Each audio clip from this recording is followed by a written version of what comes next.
So here we are in Cambrils. Now the interesting thing of the events over the last 10 hours really is that it has gone from the scene of a terrorist attack and has returned to a tourist town with the debris and the aftermath of the killing of no less than 5 terrorists, all of them wearing what turned out to be fake suicide belts. They were in an Audi A3, a black vehicle that ploughed into a crowd of people outside the sailing club here.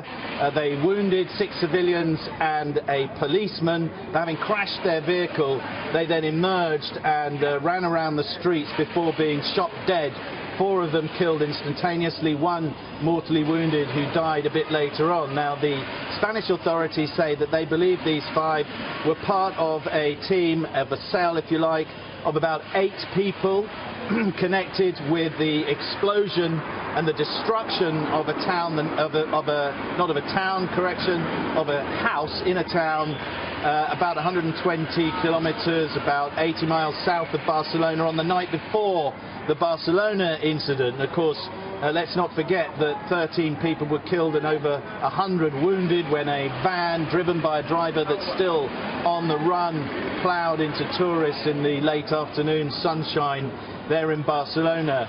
One eyewitness was present for those atrocities, and this is what he had to say in Barcelona.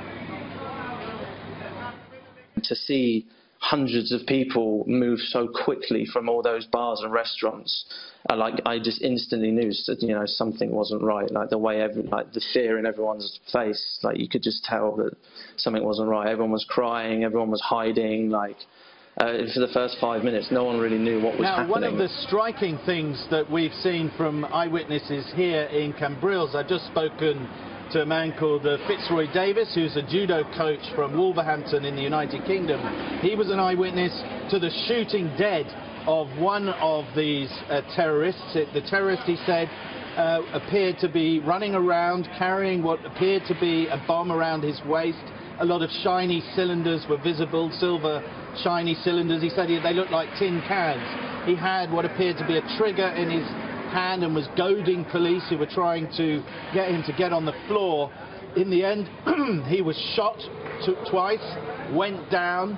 Very quickly, he stood up again, jumped a barricade and advanced, smiling and yelling on the police before taking another series of rounds and being killed outright. And Mr. Davis said that what was absolutely staggering was his ability to get back up. He said it was like watching a horror movie. Now, we have seen this sort of behavior.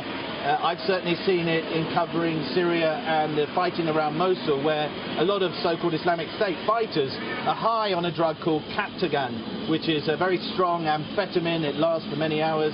And it is this sort of thing that often drives the sort of madness that we've seen. Yeah, no, psychosis. All right, thank you so much, Sam Kiley, live for us in Cambrils, Spain.